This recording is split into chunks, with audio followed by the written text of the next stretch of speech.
Sir నేను మామూలు కాలేజీలో చదువుకున్నా, నా దగ్గర టాలెంట్ ఉంది సార్. ఒక్క ఎంసెట్ ఎగ్జామ్ నా లైఫ్ని డిసైడ్ చేస్తుందా? నువ్వు అంత కష్టపడి చదివే స్టూడెంట్వి, నీకు 1,00,000 ర్యాంకు 80,000 70,000 ఎందుకు వస్తుంది?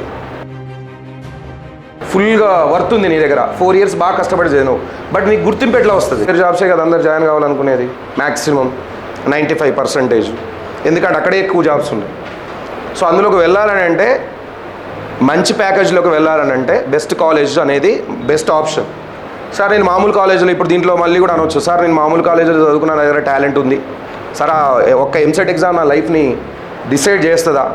నేను మామూలు కాలేజీలో చదువుతా, నాకు 1,00,000 ర్యాంక్ వచ్చింది, చదువుతా, 4 ఇయర్స్ కష్టపడి చదువుతా, చదివి సాధిస్తా సార్. ఎస్, పాసిబుల్ అవుతుంది.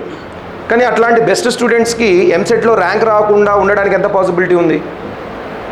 నువ్వు అంత కష్టపడి చదివే స్టూడెంట్వి, నీకు 1,00,000 ర్యాంకు 80,000 70,000 ఎందుకు వస్తుంది? కష్టపడేవాడివి, 4 రోజులు కష్టపడింది, 4 సంవత్సరాలు ఎట్లా కష్టపడతావు? సరే, నువ్వు బాగా కష్టపడి చదివినావు, ఫుల్గా వర్త్ ఉంది నీ దగ్గర, 4 ఇయర్స్ బాగా కష్టపడి చదివినావు, బట్ నీకు గుర్తింపు ఎట్లా వస్తుంది? అంటే నువ్వు అక్కడ ఉన్నామని ఆ కంపెనీకి ఎట్లా తెలుస్తుంది? నీలాంటి వాళ్ళు ఫీల్ అయ్యే వాళ్ళు లక్షలలో ఉంటారు, తెలంగాణలో ఏపీలో లక్షలలో ఫీల్ అవుతూ ఉంటారు నేను బెస్ట్ అని. ఆ కాలేజీకి, ఆ ఇన్స్టిట్యూషన్కి ఏదైతే నీకు జాబ్ ఇస్తుందో వాళ్ళకి నువ్వు ఉన్నావని ఎట్లా తెలుస్తుంది? ఎక్కడికి వచ్చి తీసుకోవాలి నిన్ను? ఆ చివరి కాలేజీకి అయితే రారు కదా, వాళ్ళు వచ్చేది బెస్ట్ కాలేజీకే వస్తారు. అక్కడ ఉన్న వాళ్ళలో ఉన్న బెస్ట్ని తీసుకొని వెళ్ళిపోతారు.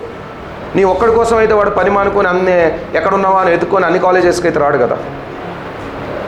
కాబట్టి బెస్ట్ ఇన్స్టిట్యూషన్ అనేది అది రియాలిటీ.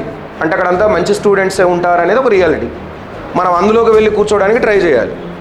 అప్పుడే కంపెనీస్ అక్కడికి వస్తాయి, అక్కడి నుంచి మనం తీసుకుంటాయి. నీకు టాలెంట్ ఏదైనా ఉంది అని అంటే ప్రూవ్ చేసుకోవాలంటే ఆ కాలేజీలోకి పోయి ప్రూవ్ చేసుకో. నువ్వు మామూలు కాలేజీకి పోయి నీ టాలెంట్ ప్రూవ్ చేసుకుంటాను అనుకున్నా కానీ నో యూజ్. దానికంతా నువ్వు అనుకున్నంత దానికి స్థాయిలో రాదు. నువ్వు కష్టపడి బయట నుంచి నువ్వు అప్లై చేసుకొని జాబ్ సాధించి ఇక అదంతా వేరే ఉంటుంది. అట్లా చేసేవాళ్ళు చాలా తక్కువ ఉంటారు. అట్లా చేసేవాళ్ళు అసలు ఈ 45 days కష్టపడకుండా ఉండేవాళ్ళు ఉండరు.